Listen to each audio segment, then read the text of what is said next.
Hello, Garland Nixon here, and with my good friend Andrei Martyanov. At some point, Scott Ritter may or may not stop by. We'll see, but we got plenty to talk about. Let's talk.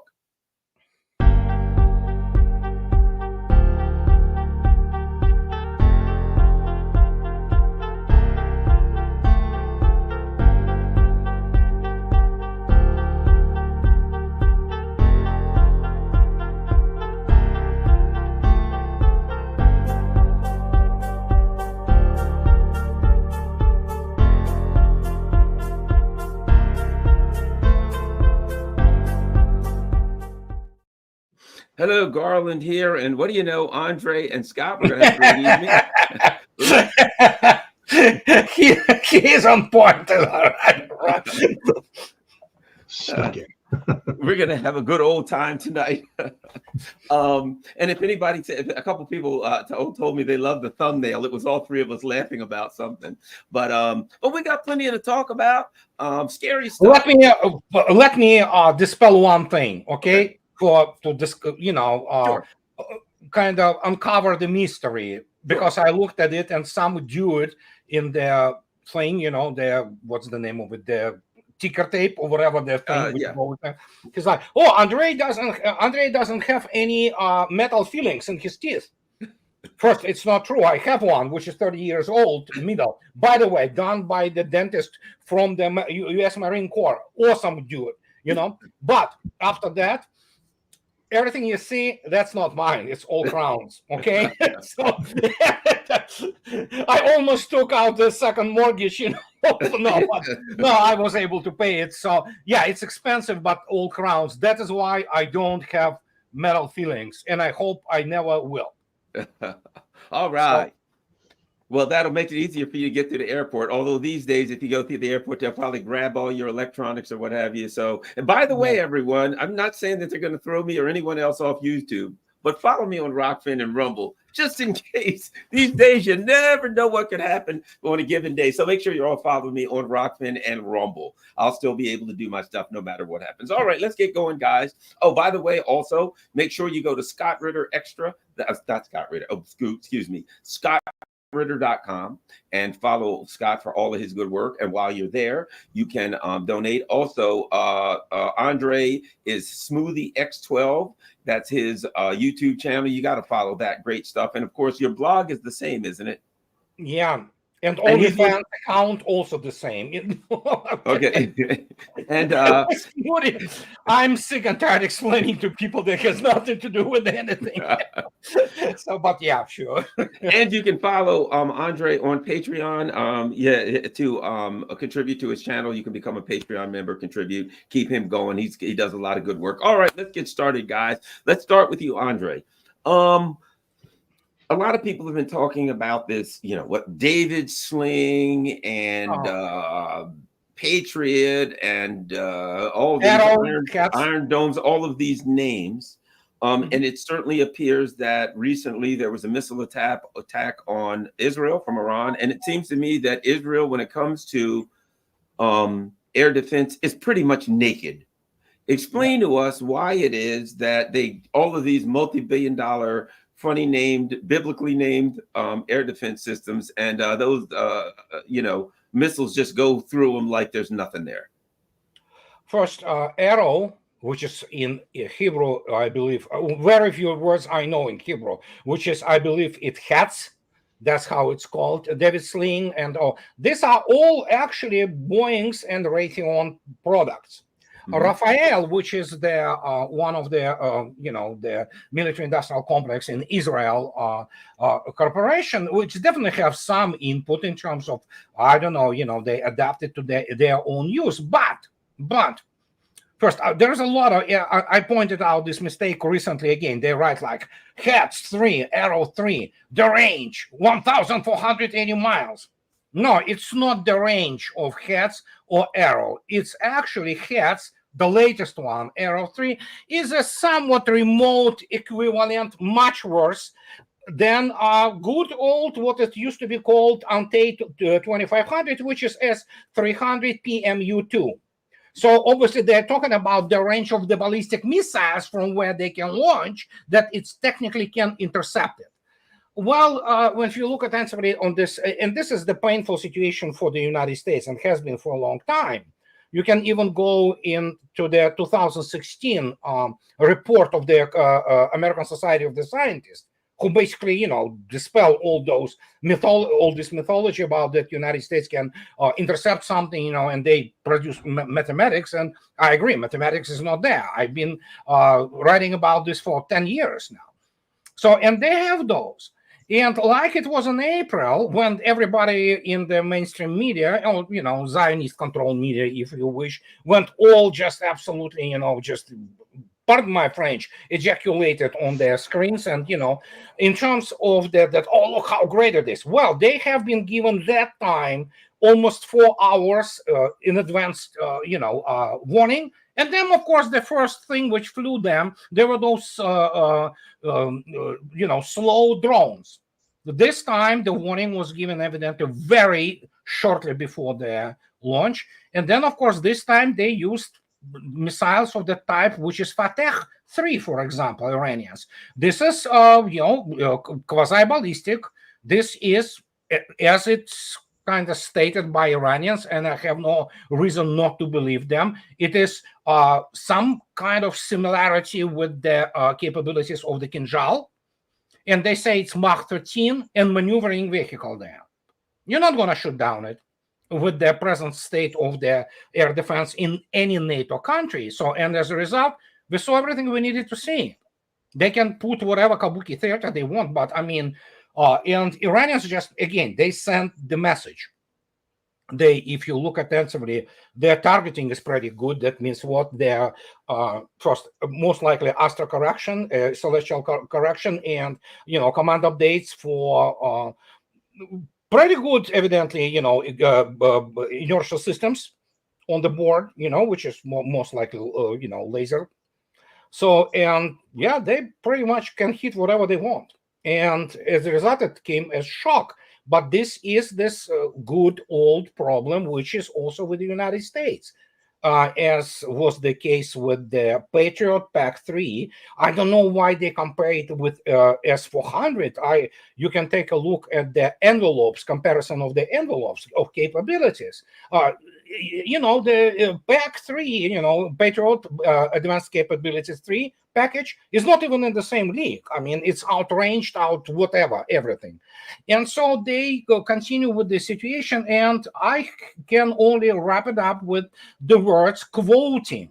I'm quoting 2 months ago, the first deputy commander of Russian aerospace forces, of which Russian air defense belongs to, together with the Air Force and space forces and things like that. And Mr. Semyonov, Lieutenant General, he went out on record on the RIA News and TASS everywhere, and he said, well, speaking about Patriot, it cannot defend itself. Forget about covering, anything. Just that's what it is. And you have this constant issue with the American air defense for a simple reason.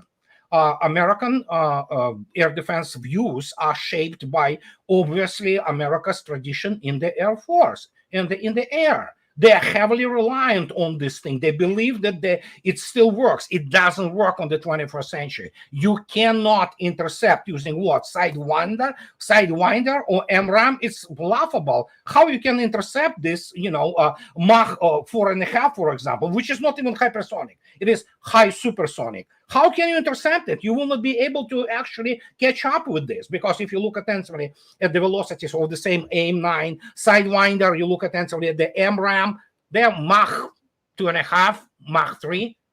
So now try to intercept with that hypersonic weapon. They will not even see it. And that's what happened. And I can tell you one thing. There are absolutely wonderful, incredible memoirs by Admiral Elmo Zumwalt. It's called On Watch. And if you read it attentively, which is absolutely filled with anecdotes and his struggles within the U.S. Navy bureaucracy, there's explanation that he openly states that our long-range capabilities have been essentially sabotaged by the air lobby, as they call aircraft aviation lobby. They just literally stopped in the tracks because they didn't want anything interfere with their missions. Well, guess what? They surely sabotaged U.S. air defense. And now it's too late. The United States probably in air defense, same as Israel, because Israel air defense is derivative of Raytheon and Boeing with some input of Rafael. We're talking about not one generation. We're talking about probably 2 generations behind. And that is why Iran did what Iran does, and they demonstrated it and exposed Israel as a paper tiger in terms of air defense. Scott, if you could, we hear a lot of discussion about Iranian missiles, hypersonic missiles. What do you know about Iran's missile capability, both in the capability of the missile and in volume? Because I mean, the bottom line is this: even if Israel could shoot down, let's say they could shoot down Iranian missiles, they have a limited supply of anti-missile missiles, if for lack of a better term. My understanding is generally a computer system will fire 2 missiles to take out 1 target, which means however many Iran have, they got to have twice as many to stop them. If you could talk about Iran's capabilities as far as missiles, offensive, missiles, and what threat that presents to the Israeli/American air defense system, why they're having so much trouble with them. Well, Iran's been developing missiles for a while. They've been, you go back in the history of the Iranian ballistic missile program, it basically started with the transfer of Scud missiles from Libya, and then Syria provided some to give Iran a counter to the Iraqi Scuds that were being fired against it as part of the War of the City. And then Iran went on to acquire more Scud derivatives from North Korea. And so, the foundation of their ballistic missile program is the Scud B, the Scud C, liquid propellant. And that basically served as the model upon which they sought to improve. And there's things you can do to improve, the length of the burn. I think the Scud missile was designed to burn for 64 seconds, and then but the Iraqis proved that you could extend the missile burn up to 100 seconds and still have performance because it's a Russian designed engine.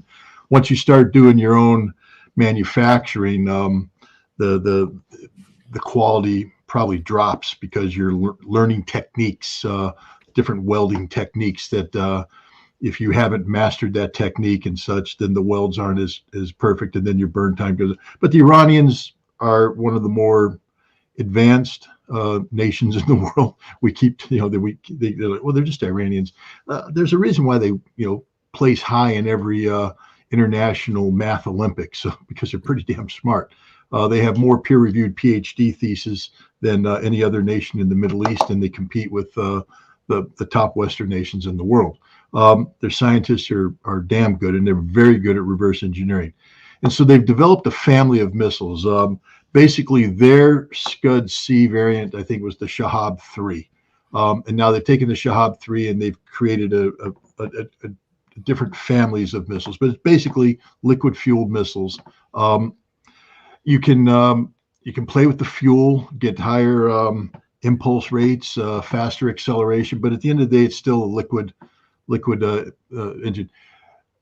Different kinds of fuel. Some fuels are highly corrosive, which means that you fuel the engine right before launch, and if you fuel it and you don't launch it, you have a period of time that you can keep the missile. But now it's very volatile, very heavy, very difficult to maneuver.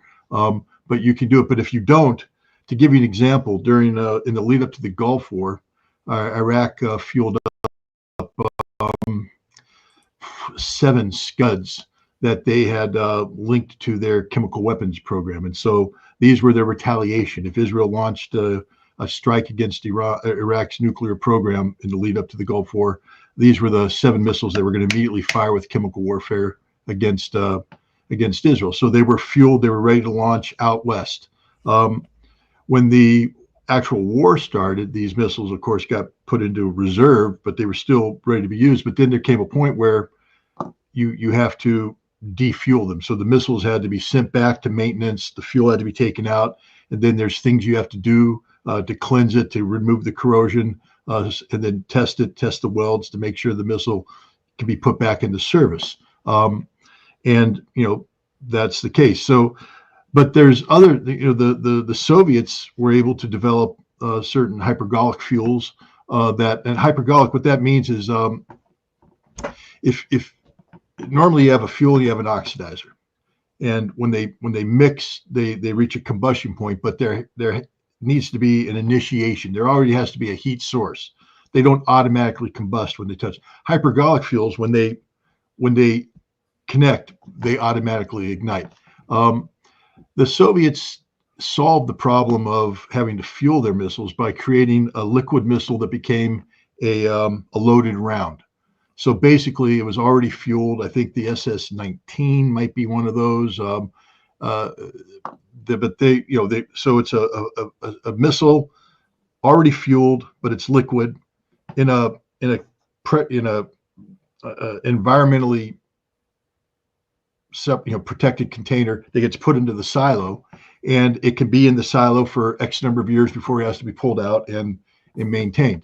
And the Iranians have developed a variant of this, and you see that in some of their missiles that they have. They have these underground missile launch facilities with multiple launch points, and it's basically a conveyor belt, like a magazine of missiles. So they can fire, and then they bring in the next round, load them up, fire them again, bring in the next round, load them up, fire again. And these missiles, I believe, operate on the loaded system theory. I don't know how long they can stay that way, but they're ready to fire.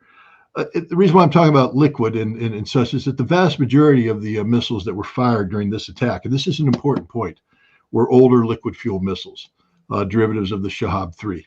But what the Iranians have done is they've equipped them with separating warheads.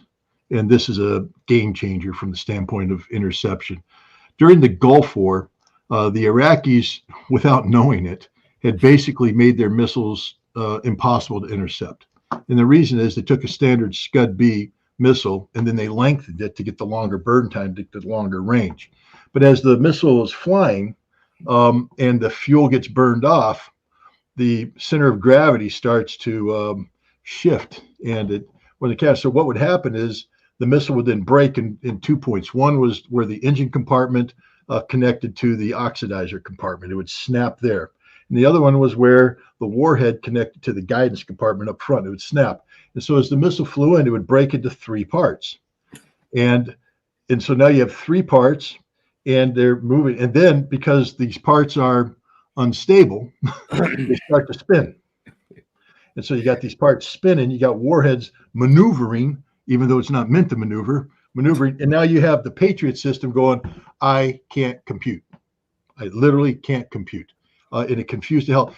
If you looked at the early Patriot launches taking place, both in Saudi Arabia, and I remember the first Scud missiles during the Battle of Riyadh, when Iraq was firing Scud missiles against Riyadh early on in the war. And,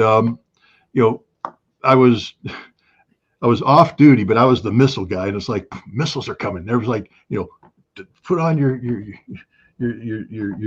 MOP 3 and seek shelter. And I'm like, bull. I put it on, but I went on top of the roof because I'm going to watch these missiles come in.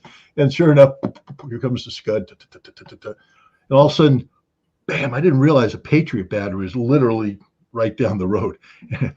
Bap, bap, bap. What the hell? I look up. The Patriot to intercept. It's calculating, and then what it does is an S maneuver, because it intercepts and then it has to make an adjustment based upon what the radar is seeing. So it adjusts to make that intercept. And what would happen is they do this deep S, and more often than not, that deep S would cause them to impact in the ground or impact in the building. It literally went right over my freaking head. I thought I was going to get killed by a pair of Patriots, but they both went up. And but then you see that they're impacting behind, because they're focusing on the largest object, which is the center section, and they never ever touched a warhead, ever in the entire war. Not a single warhead was touched by a Patriot system, either in Riyadh or in Israel. Even later on, when they went away from the automatic system, because the Patriot's designed to fire automatically. It's supposed to work automatically. It's a derivative of the Safeguard system, 1960s era missile defense system, that rather than design something new for the Patriot, defense contractors do what they do. They take an existing system, they polish it up, and they call it something new, and they make you spend more money on it. So the Patriot's basically not new technology, it's old technology. But what we had to end up doing was go into manual control and manually take over, because the Patriot could be spoofed by anything. Early on in the war, we were, if you remember, they said that the first Patriot intercept took place on January 17th over Dhahran. No Scuds were fired on January 17th at Dhahran. And yet, guys got the Bronze Star Medal for shooting down the first Patriot. They shot down ghosts. What it was is the AWACS was up, and then you had the EF-111 Ravens going out there, and they're doing electronic warfare, and the AWACS is doing stuff. And the signals, the radar picks up the signals and misread it as an incoming missile attack. So basically, our electronic warfare spoofed the Patriot radar system, and it went on full automatic, and just there's a pop, pop, pop, pop, pop, pop, pop, pop, pop, firing everything off. And we basically blew a whole bunch of Patriots shooting down nothing, but everybody got Bronze Stars for being the first guys to shoot down a Scud missile in combat. They didn't. I'm not blaming them. It's not their fault. I'm just saying that it didn't happen. And to this day, the air defense community won't acknowledge that they shot down ghosts. They didn't shoot down real Scuds, even though everybody knows that no Scuds were launched that day. But the Patriot can be easily spoofed. It's and the reason why I'm bringing this up, again, I'm talking about the technology and all this stuff. The Iranians know all this. They're smarter than the average bear. They've been studying this problem a long time. These guys are very, very sharp. And so, in that first attack they did, Operation True Promise, back in April, firing off all those drones and the cruise missiles, we're in the West going, those stupid Iranians, what are they doing? Collecting intelligence, collecting a whole bunch of intelligence on how the system works, how many targets the system can track, how many targets they can intercept effectively from a track. What is the saturation point of given elements of this air defense system? So what they did here is they fired off salvos of these liquid fuel systems that came in, and at the appropriate point in the sky, right at the point where all the algorithms are being calculated for intercept. Because remember, this is a big problem. No air defense system has ever been tested against a saturation attack. It's not how we test them. What we do is we test them in white sands, we fire a single missile, and then we extrapolate. And we say the system has this much calculation capability. We fire a missile and we only use this much calculation. Therefore, we say the Patriot can track up to this many targets and get intercept solutions for this many targets. Never been tested on that. Arrow's never been tested on. The only one that's actually been tested is the Iron Dome, which is useless against this kind of attack. So they fire these missiles in, and the numbers of missiles are very important. It's not a random number. The Iranians have picked it to saturate, and then to confuse them more, the warheads separate. So now the air defense radar thinks it's tracking 16 targets coming in, and all of a sudden at the moment when, and the Iranians timed it just right, at the moment when the intercept calculations are being made and sent down to the interceptors, 16 turns into 32. And the 32 aren't 32 evenly moved, because the separating warheads then boost and speed up. And now the intercept no longer sees the warhead. It goes blank, it goes stupid. They're calculating only for the separated stage, and that's what they're intercepting, and the warheads are getting through unscathed. 2 salvos of 16 missiles each were fired at Novatum Air Base. 32 impacts. That's 100%. 31, 100. I believe 31, but still, yeah, it's just they absolutely wiped it out. I mean, And they did the same thing to the other one. Were firing solutions made? Yes, they did intercept missiles. There's no doubt about that. But again, the Iranians aren't stupid. What they do is they'll do the saturation attack, and then they'll fling up a couple decoys higher. And those ones, the warhead won't separate. And those ones then get the priority intercept. And that's what you saw, the exothermic. You saw the big, little starbursts up there. Those are the throwaway missiles. Those are the ones sent there to distract, to absorb. But the ones coming in for the attack, the saturation attack, nothing the Israelis could do about that. And now what the Iranians also did is they, there's the liquid fuel. There's only so much speed unless you have a ramjet, separating. You don't see a liquid fueled hypersonic system. The booster just can't get enough speed. You need solid fuel to get that kind of speed. There were solid fuel missiles that were fired, a handful. They were fired, and notice they were fired first. No air raid alarm went off in Israel. The 2 that I know of came in and took out Arrow 3 sites. No air raid alarm. It was boom, boom, and the Israelis are going, what the hell just happened? We have no idea what just happened. They couldn't detect it. They didn't. They were all sitting there. They had everything turned on. And the 2 hypersonics got through. No detection, no air raid alarms, nothing. Pop, pop. If the Iranians come in the next time, they're going to continue to fire these liquid fuel systems. The Israelis simply don't have a response to it. But what you're going to see is there's going to be increased number of the solid fueled hypersonics. They're going to be taking out really, really critical targets. If you take 32 liquid fuel systems and put it against a power plant, the power plant's done, finished, it's gone. There's no hardened aircraft shelters there. You don't have to hit pinpoint precision. You come hit and you take it out. Israel only has 5 power generation plants. They're gone. Desalinization plants, gone. Any critical infrastructure, gas production, oil production, energy distribution, gone. These aren't hardened facilities. They're gone, and Iran won't use their best capabilities for them. They're just going to saturate. How many missiles do they have is an important question. After the United States invaded Iraq back in 2003, there was a period of time, 2004, 2005, up to 2006, where the Iranians were convinced the United States was going to invade them as well. And so they made preparations.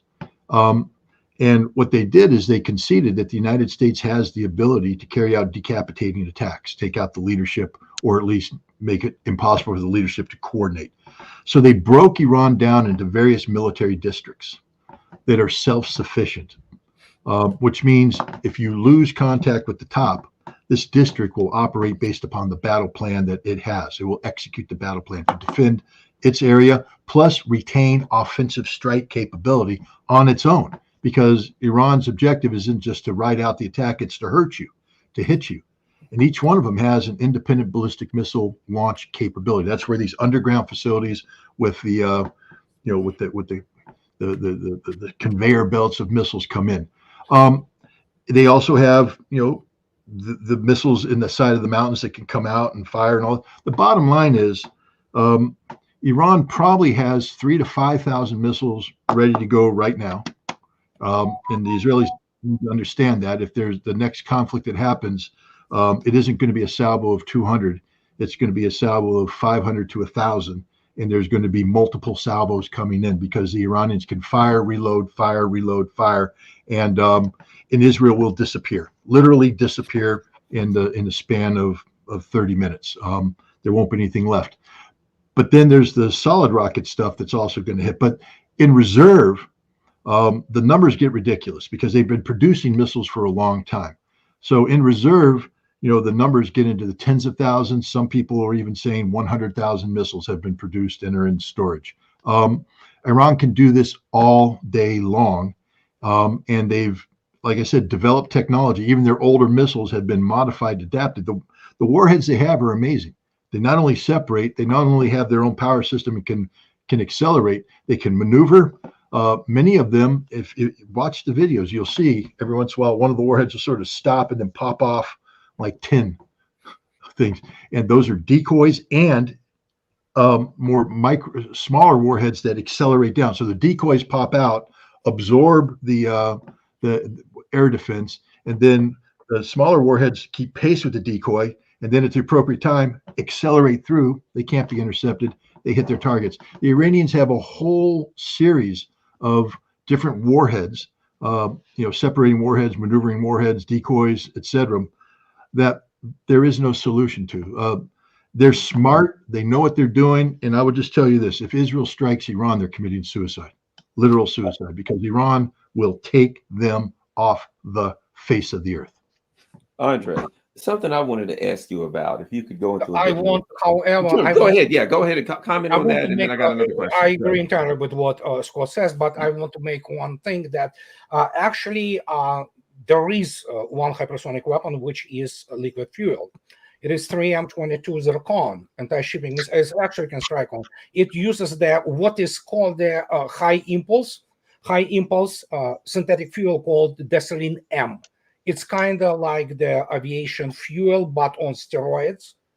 And that's what really powers the Zircon. And Zircon flies all the time. Throughout all those 1,500 kilometers, it is powered flight. It's not like you launch. There is, as Scott correctly states, there is a burnout time, like 64 seconds or 120 seconds. It's burnout time. After that, it's on its way, especially ballistic trajectory, and then it begins to its burnout time when it enters atmosphere, albeit the quasi-ballistic missiles which have been launched by Iran. They are called quasi-ballistic because also they can maneuver, So that tells you that Iranian claim that they have a hypersonic gliding vehicle could be true. That is in itself like, my gosh, they are really good.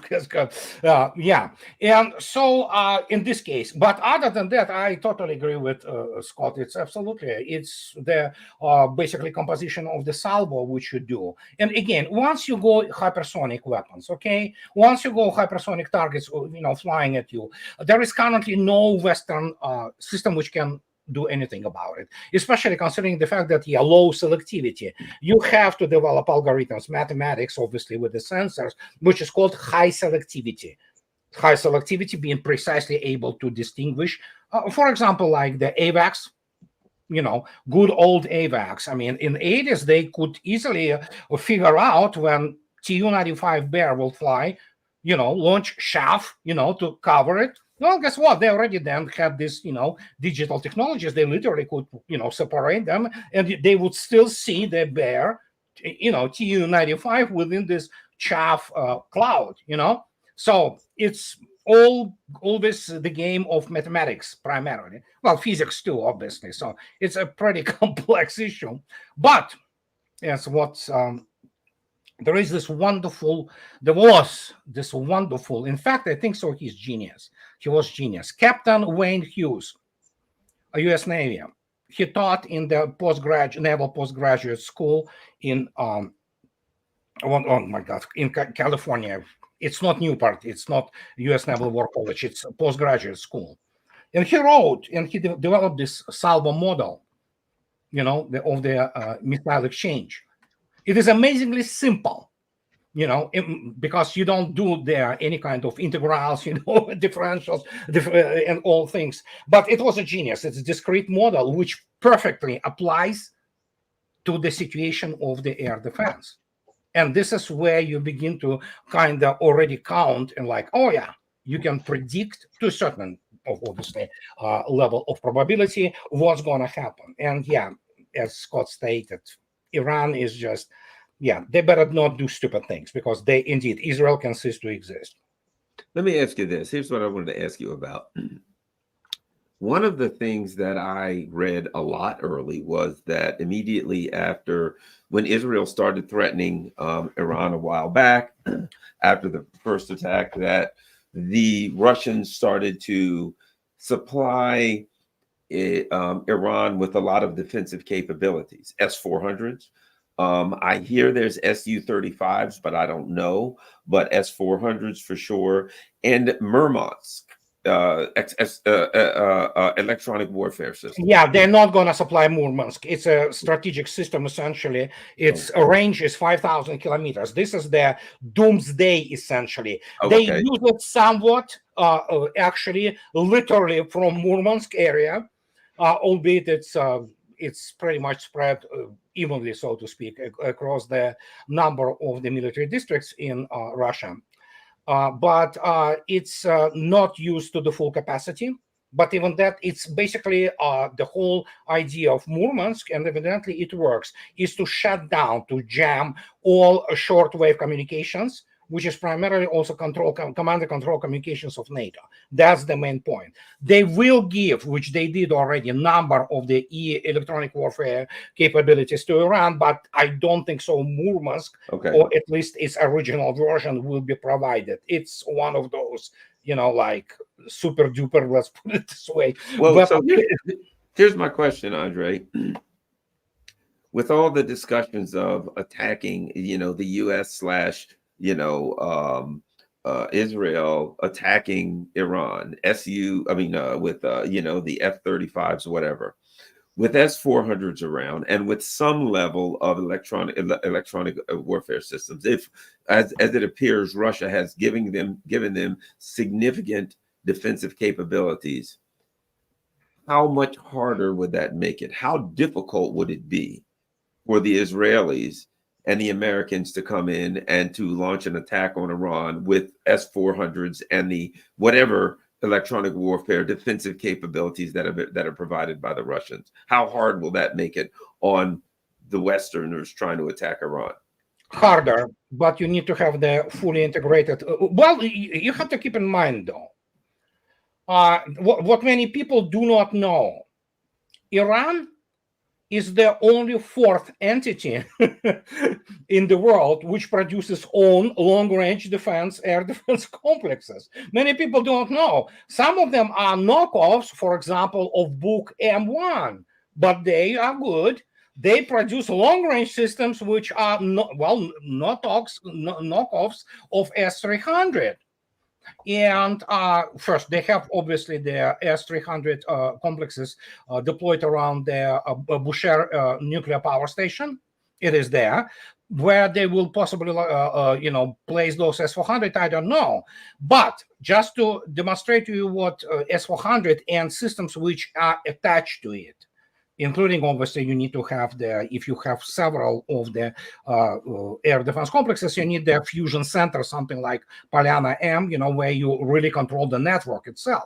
So Russians from Khmeimim Air Base, they see every takeoff of any air combat plane in Israel, anywhere from south to north, easily.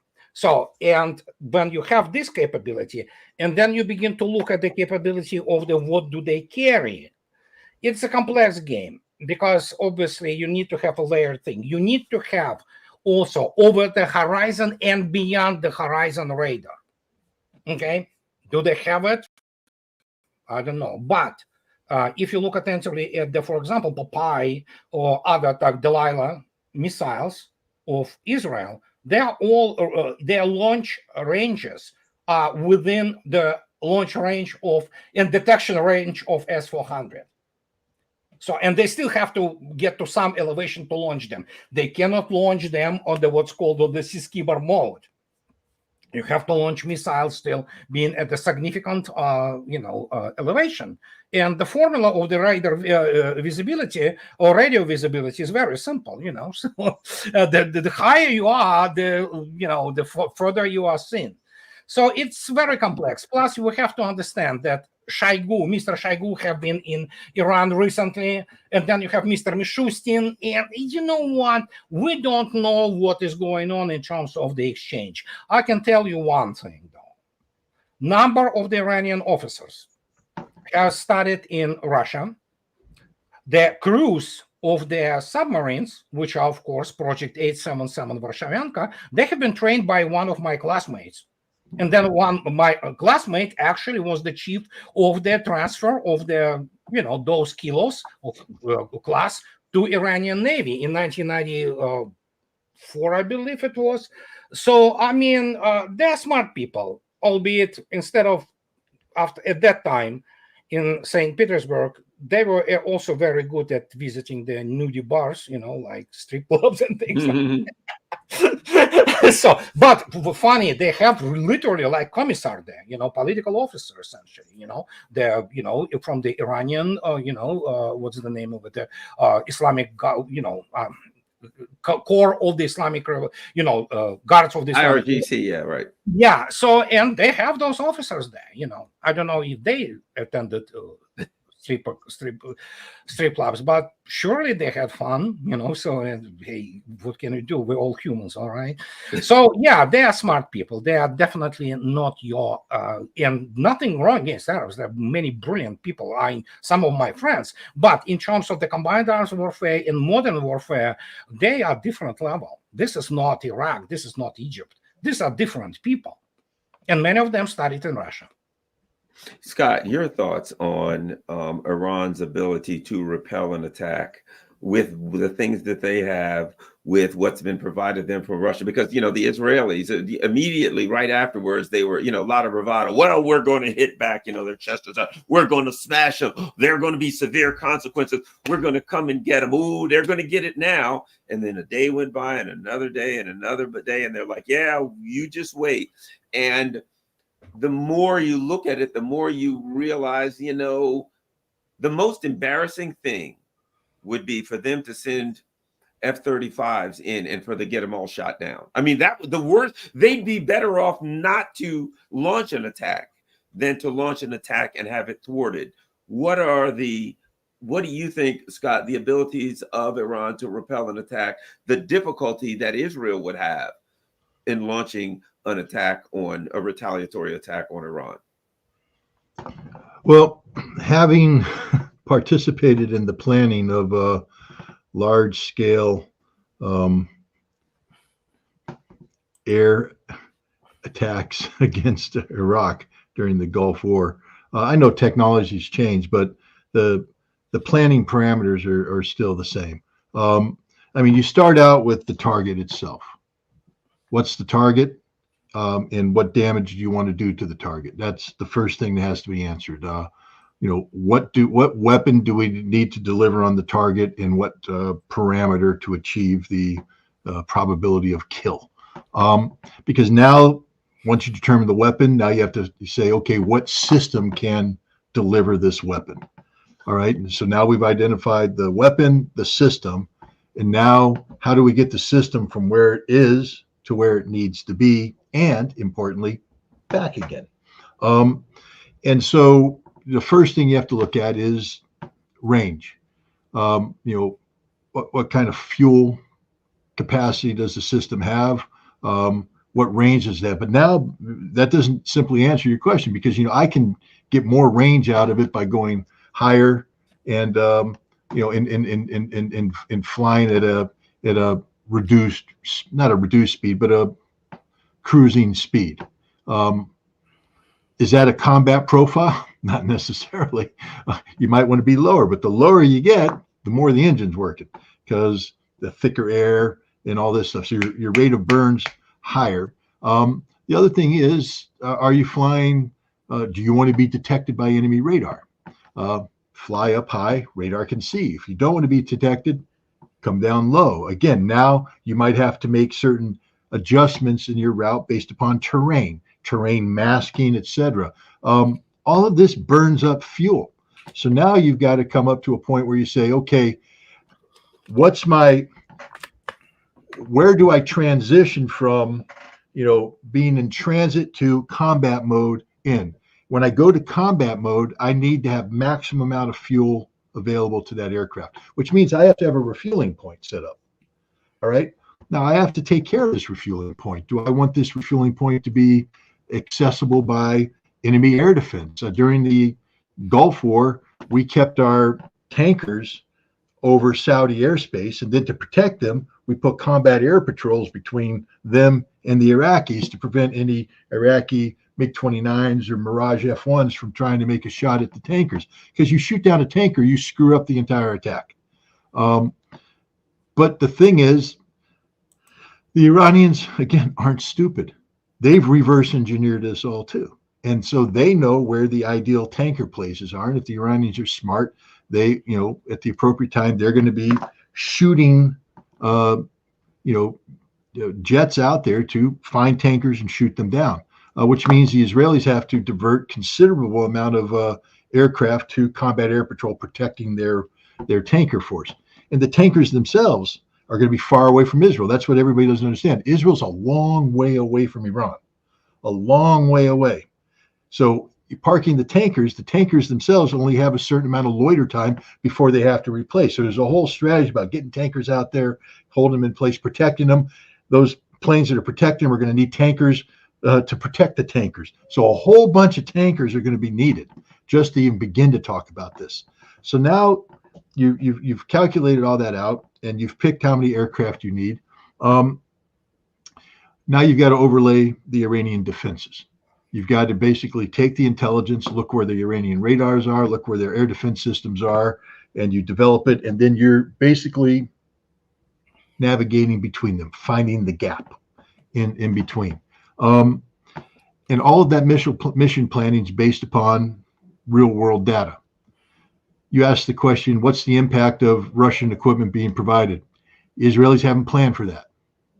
They don't have a plan for that. Now, they're developing a plan for that, but their entire package, which they've picked up, which their pilots have trained on. Remember, this is a very complicated mission.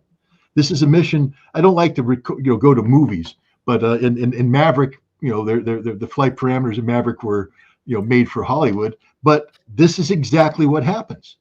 They literally fly the mission over and over and over again. They go out into the Mediterranean and they come flying into the Negev, or Turkey lets them fly over the Anatolian.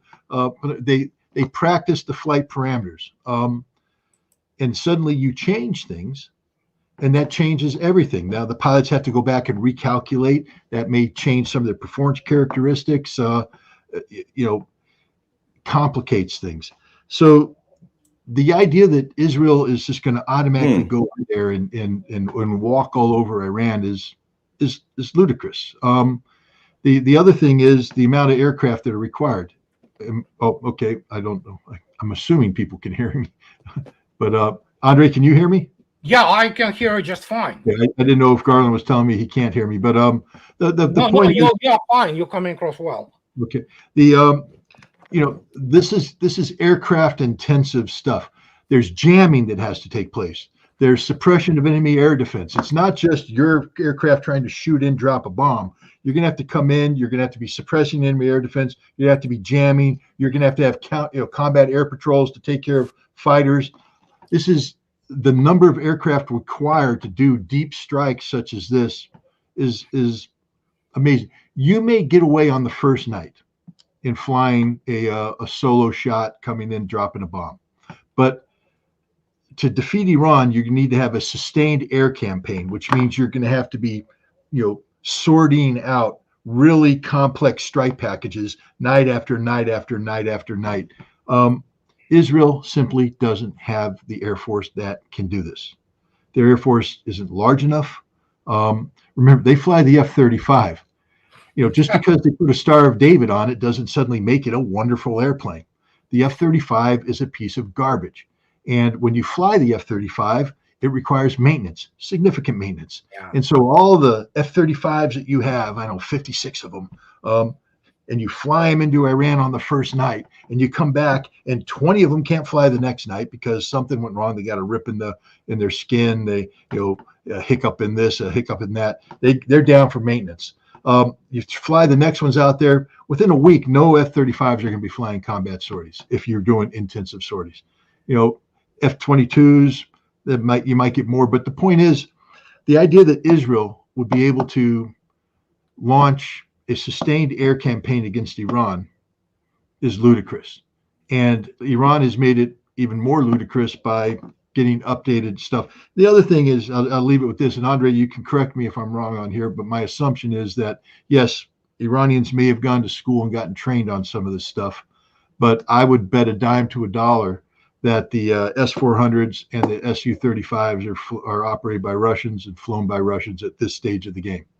They did it in Korea, they did it in Vietnam, they did it in Egypt. Not in Vietnam.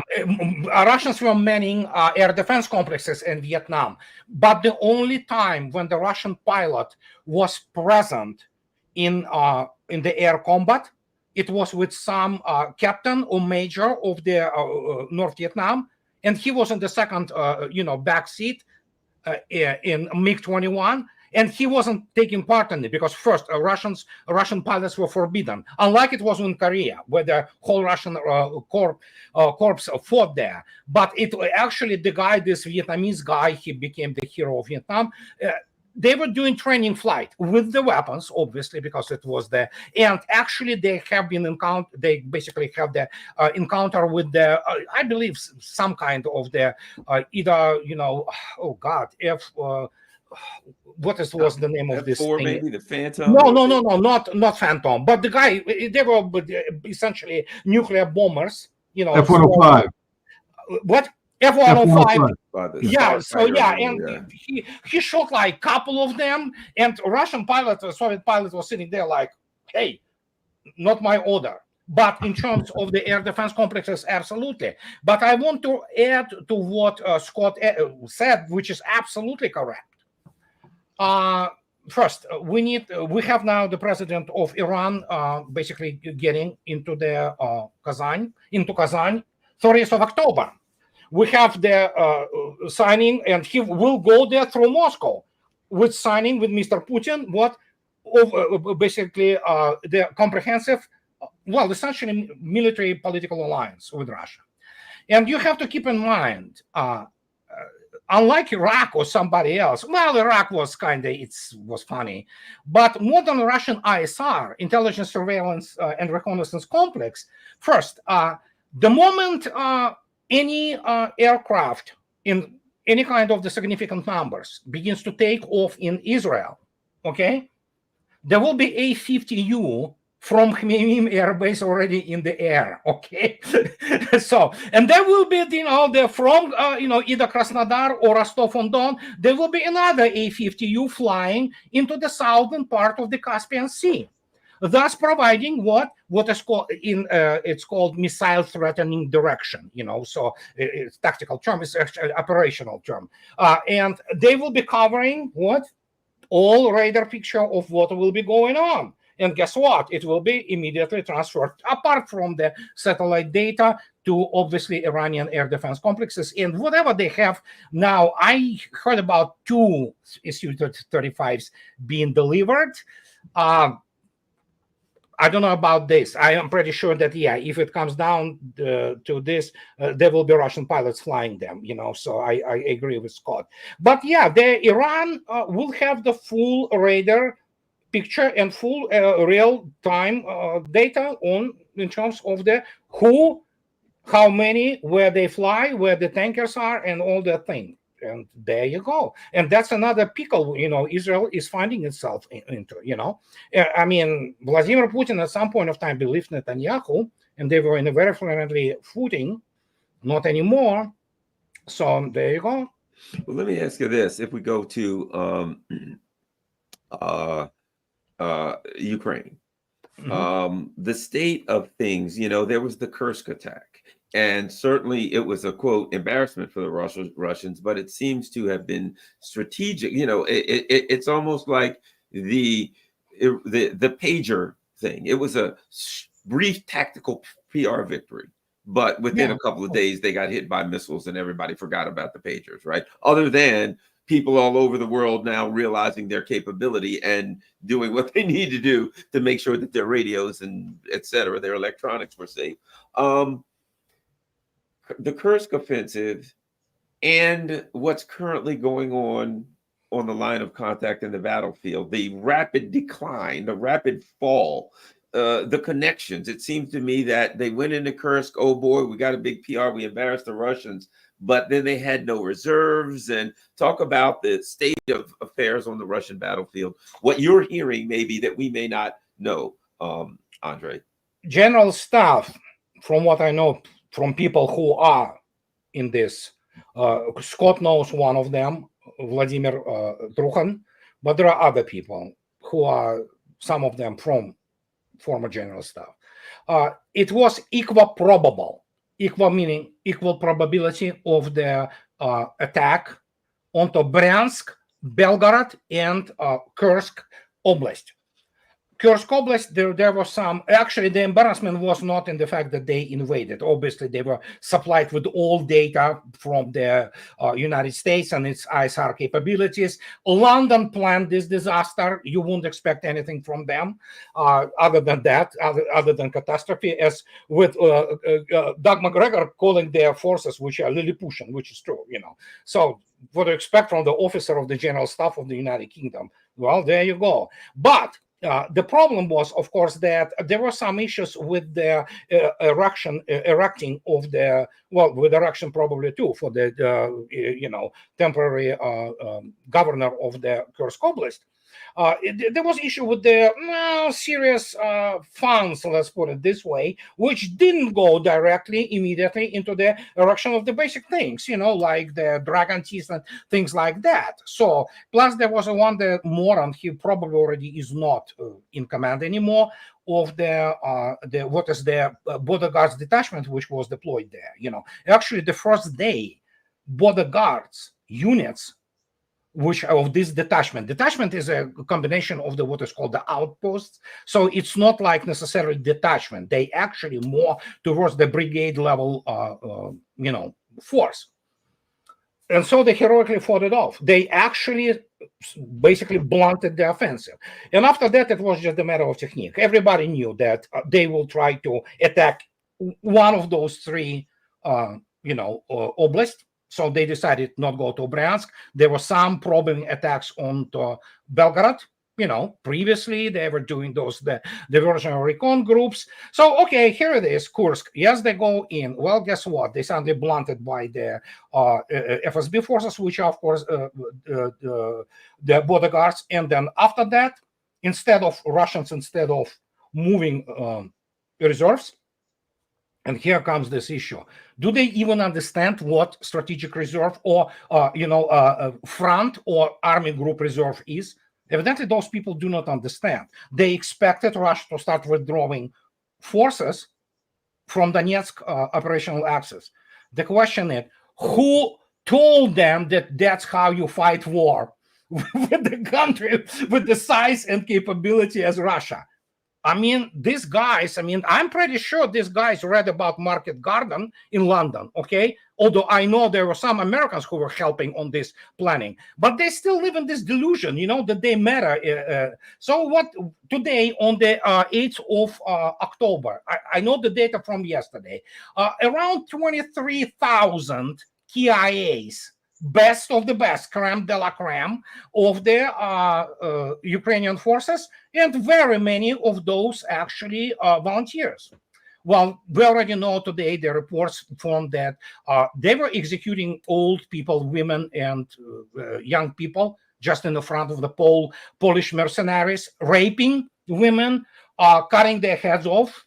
It's all documented. It all has the visual, you know, witness and other, basically, it is a huge pile of, you know, evidence on that.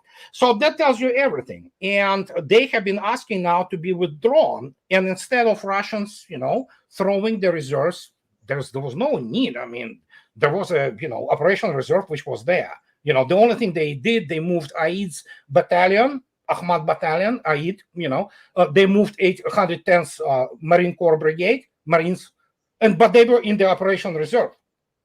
So what's the big deal? They just moved it from one place to another. And there you go. You can take a look what they were doing. So and result is a strategic catastrophe. That's how they don't understand that tactical, operational, and strategic work simultaneously as the vertical system. So it's funny how these guys from whatever they, I don't know, I don't want to go into the Sandhurst, issue, how they can now think general stuff and, Mr. Rudskoy, the chief of the, there was an embarrassment which lasted about 24 hours. After that, it was a slaughter. And now they basically Sumy region is the next 5th region, which will become Russian. Because now they committed their just truckload of the best and the best. Well, even the such thing. I spoke about it. It's known. Do you know how they maintain this image and BS? Because it's easy to take any American congressman or senator that dumb as a stump, in any issue of the warfare. So, and do you know what they were doing? For example, they get those battalions, numerical numbered battalions, 150s, 149s. Okay. So they get those reserves, especially those, the Nazi types. The moment they cross the Kursk region, do you know what they were becoming? They all were becoming 72nd, the brigade. And so the 72nd brigade was annihilated in Kursk several times over. But it's still present there. You know why? Because they get all those numbered, with this battalions, throw them in, and the moment they cross, well, now they cannot even cross back, So, and yeah, what we have this slaughterhouse, but Ugledar fell. We have now the practically Zaporozhye front operational axis went alive today, immediately several kilometers advance. So yeah, things are happening, So great operational strategic planning. So there you go. That will be in textbooks on how not to prosecute the war. That will be it's really embarrassing. What can I say? That's what you have now. Scott, the latest you hear on the front, what towns have fallen, villages, what unpronounceable villages have fallen, and what that means as far as, at some point, I'm thinking at some point, there'll be nothing between the Russian forces and the river. At some point, there's not going to be anything dug in. They'll just put everything in gear and head for the river. And then what then? I mean, it seems that the battle for Eastern Ukraine, what used to be Eastern Ukraine is, we never have time, but when they don't have points to supply points and things of that nature, where are we on the battlefield? The latest update, Scott. Well, I mean, I don't have much to add to what Andrei said. It's it's going all in favor of Russia. Look, this is war. This is dangerous stuff. The Ukrainians fight hard. They have some very good soldiers out there who, the Russians will admit they were taken by surprise by the fact that the Ukrainians aren't surrendering in the numbers that they were expecting at this stage in the fight. That the Ukrainians are making the decision to fight and die where they're at now. We see a lot of Telegram and Twitter, of the 50-year-old guy surrendering, all that stuff. But take a look at the age of the corpses you see. These are fighting men in their prime, late 20s, early 30s, late 30s, early 40s, in that range, physically fit and well equipped, and they are lethal as long as they live. And they are killing Russians. Let's not pretend that Russia's not taking casualties. It is taking casualties, but not at the same rate that the Ukrainians are taking. This is attritional warfare being waged with surgical precision. I don't think people understand or appreciate the way the war is being fought today. The Russians have achieved, I think the term they're using, Andrei, correct me, is what they call operational control, but it's basically, you'll send forward your assault group, and there's a drone overwatch and then there's communication, and people are saying, to your front, enter this door, movement to your left over here. It's not like when I would do patrolling back in the good old days where you're literally probing with your bayonet to find out what the hell's in front of you. These guys have complete control of the battlefield, and as long as they maintain that control, the Ukrainians have no chance. There are times when the Ukrainians counterattack, like any time, and if you counterattack and catch the Russians on their back feet, a lot of Russians die. Russians get into infantry fighting vehicles just like everybody else does. You pack them in with a squad, and if it hits a mine, they all die. If an FPV hits them and blows it up, they all die. I mean, this is the reality of it. Russians can lose 12 guys at a time in an IFV, infantry fighting vehicle, and if they're launching a battalion-sized attack, it's possible they're going to lose a damn company all at once, because that's modern warfare. When things go bad, they go bad really quick. The lethality of weapons is beyond belief. And so people are looking at these Telegram videos going, look, the Russians are getting their asses kicked. No, that battalion had a bad day. That happens in war. They had a bad day. But you know what? Tomorrow's going to be a different day, because the one thing the Russians do better than anybody else is learn. And that happened. They come back and they sit there and go, okay, what happened? What do we need to do? How do we fix this thing? What did the Ukrainians do that beat us? And then they adapt. And they come in the next day and they win. They push the Ukrainians back. And the Russians are just advancing with surgical precision. And they understand the geography of the battlefield better than just about anybody. To the average person looking at it, doesn't make any sense. You're just sitting there going, man, we all look at what the Rybar, is that the Rybar? And like, oh, Rybar maps. I like Marat Kirillin's map. Marat is completely different story. Complete. One of the best military reporters out there today. And the maps he puts out there, the guy he has doing his maps is outstanding. I'll just say this for anybody. Yeah, he is a former senior officer, so he knows what. And did you see that what is written always on his? Absolutely not classified. That's right, because Marat got in trouble early on because they were putting out maps, and the Russian military is going, nope, too much information, too accurate. You can't do that. And he was saying, but it's all open source. And Russians go, we don't care. That's too good. Dumb it down. And they dumbed it down. It's still the best stuff out there. I'll just say this for all the people out there. If you want a quick read, if you don't have time to just intimately get involved, subscribe to Marat Kirillin's Substack, and he puts out multiple reports every day that gives an update, and they're brilliant. But even his maps, you look at them, and you're like, well, they're doing this, they're doing that. Understand, they are seizing critical terrain. They're trying to dominate with fire, lines of communication, or they'll cut a line of communication. But it's all designed to achieve a result, which is to starve the Ukrainians of resupply, of the ability to do rotations and all that, to wear these units down to exhaustion, and then to have them withdraw. And it's a process, and it's being repeated all over. The Russians have this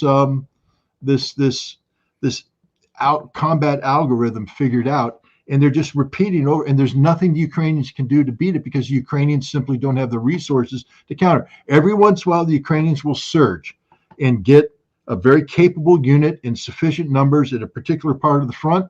And when that happens and the Russians haven't prepared for it, the Russians have a very bad day. Again, there's a reason why Russia, when Putin says we lose, 1 to 5, according to Kirillin, it depends on where in the battlefield that is. He says there's days. First of all, 1 to 5, understand, isn't deaths. With the Ukrainians, it's total casualties. He said the Ukrainians are losing a lot of dead guys. He said there's days where on a major battle, the Russians won't lose any dead. They'll lose a lot of wounded, but they won't lose any dead because of the control that they have, etc. But there's other days where things go really bad for the Russians, as it happens in any war. Mistakes are made. Nobody's perfect. The Ukrainians are pretty damn good. And if you give the Ukrainians a chance, they'll hurt you. And so the Russians, they're planning to do this, that, and the other thing. But I'll just leave with this. I don't know what the future holds, but I will tell you what, when this war ends, I'm going to put every damn marker on the table and say, I want to go to the Russian General Staff Academy and review their procedure for doing rapid after action reporting. Yeah, count me in. Count me in, and good luck for us. But I don't want to see the classified stuff. I want to see the process of taking battlefield lessons, bringing it all the way up, and rapidly. We tried to do that in Afghanistan, and the U.S. Army has the in Fort Leavenworth I don't know. It's the major school, and then they have what's called the Jedis above them.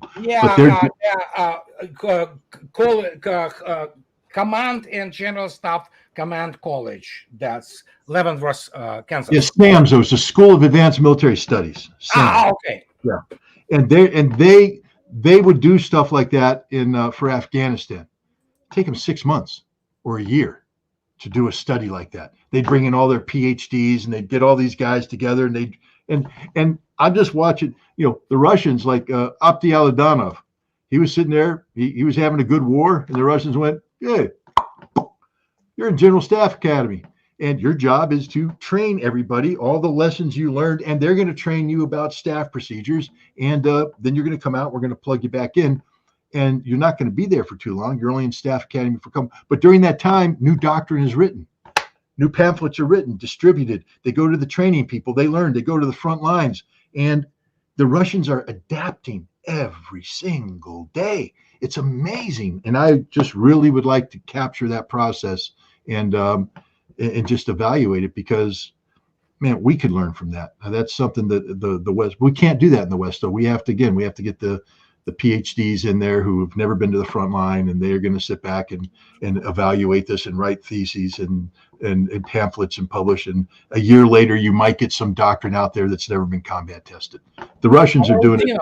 I have to add, though, I think so. Apti Aronovich Alaudinov, considering the fact he is a star in Russia, he is, I cannot even emphasize enough.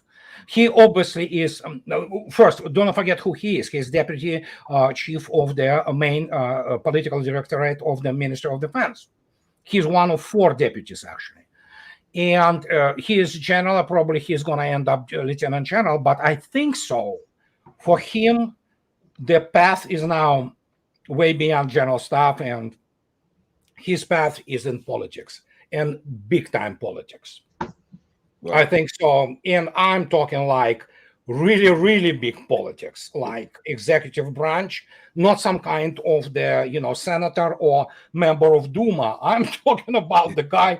And one of the ideas which come to my mind, apart from his brilliance in his military brilliance, but his human skills are amazing.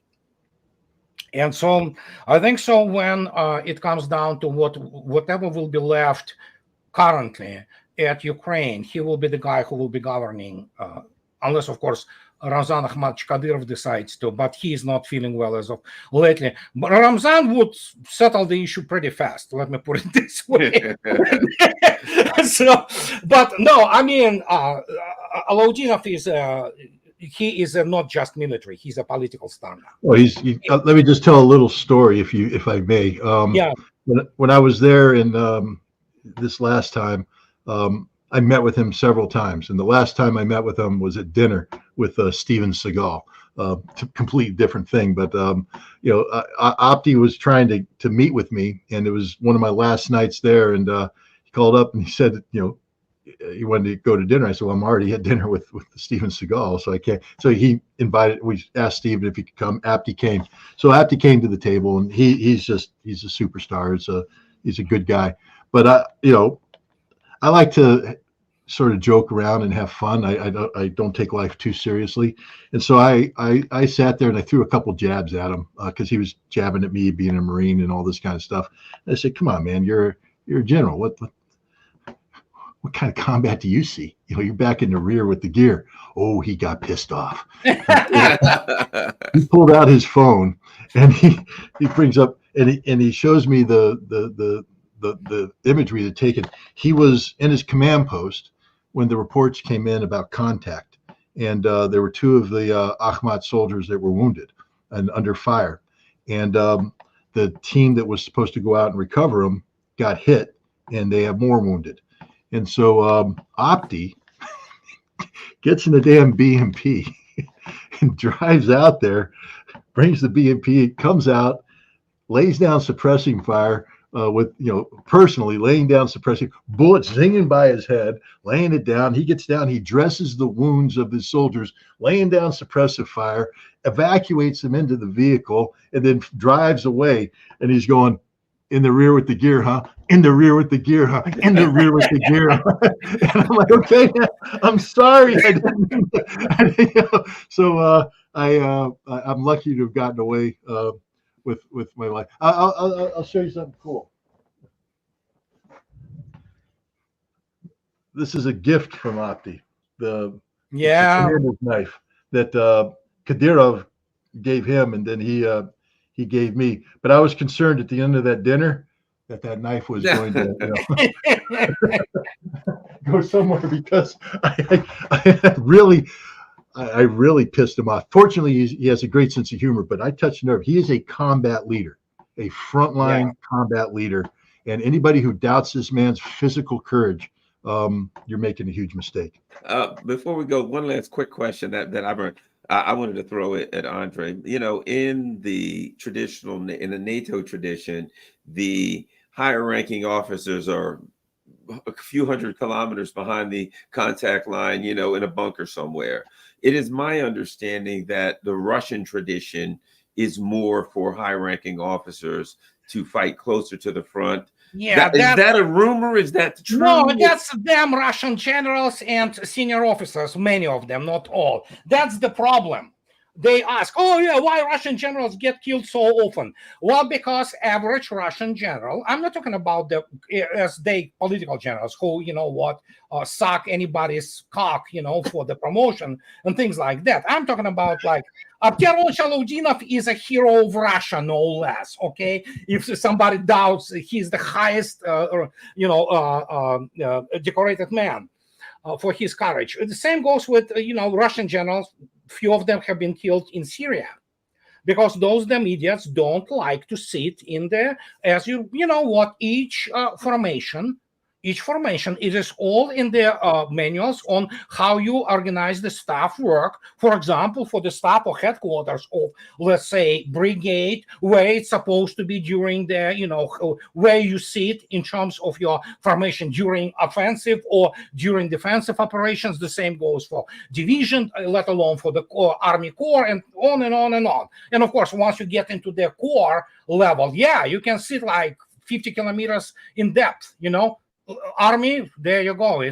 You can pretty much have your own staff which is deployed on some kind of the very extensive staff structure, things of this nature. So, but it's almost, it's in any Russian military academy, naval, ground forces, air force. Well, air force have a little bit different, obviously, but still, it just, you don't sit back. You are with your people, period. And of course, as Volodya Trukhan has a wonderful thing he mentioned, which is, it really touches the nerve. If you are a general who is in the planning and your chief of staff, and you have to literally, you have sometimes to sacrifice, especially when you are attacked. First line, pretty much they are called the corpses, essentially. Everybody knows there will be very many casualties, the first line of defense, for example. And he says, during the start of some enemy's attack, many of those people just crawl on the walls and smoke, several packs cigarettes a night, because they understand what is happening. And this is in the nature of Russian senior officers and highest officers, just to get their ass online like Alodinov did. It's heroic. But very often, sometimes you lose best people because of that, because they cannot sit back. They just can't. They cannot tolerate the.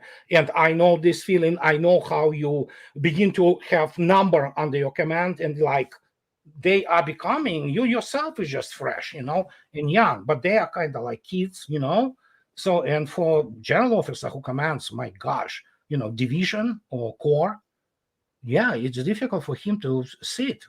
And it's like you all sometimes have to literally have orders, as there were orders in the World War II, in the Great Patriotic War. That some generals were just forbidden to go on the front line, period. They were too valuable, just don't, it's almost funny. Don't go there or otherwise you will be shot. Okay. how you kind of, juggle this. So, and that's what it is. It's the culture. It's the culture. It always was. This doesn't mean that Russians do not have cowards, that Russians don't have deserters, that Russians don't have political generals. It's all present. But their overall esprit de corps across the whole Russian officer corps is that you are with your guys, period. And, you die with them or you win with them. And many Russian generals still are children in many respects. In these respects, they don't understand that they needed like, staff officers, the guys who plan, and they're like, yeah, you know what? Yeah. And guess what? They get into the front line like this guy. What was the name of the guy in Syria? Nobody asked him to go and supervise the damn, floating bridge across the river they were building. No. I mean, they have this, guys, majors and captains from engineering corps. They know it all really well. They know how to do it. They know how to protect the force. There are all kinds of people there. There are Marines. There are, all kinds of. No, he goes in, he needs to supervise it himself. Guess what? He gets killed.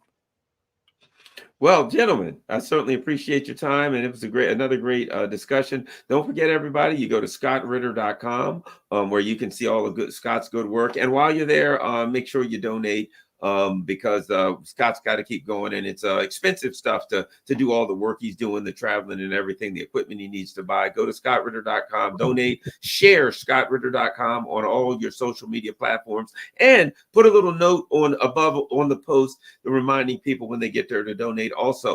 And Smoothie X12, that is the great Andrei Martyanov. That is his $4.99 for 5 minutes. On OnlyFans. No.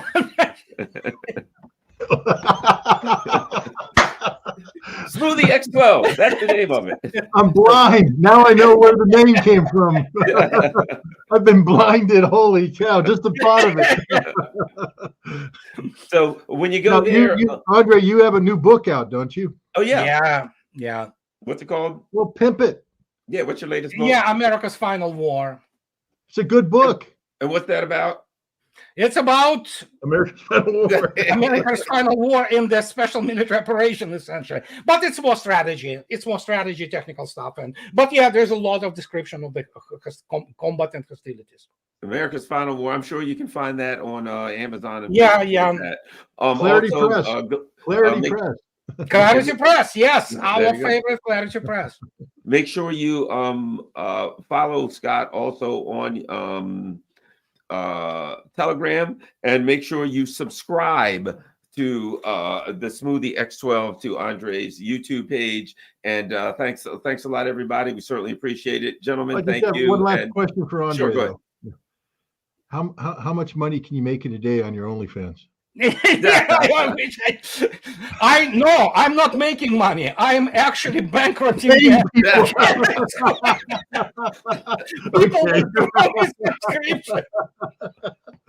It makes more sense now. There we go.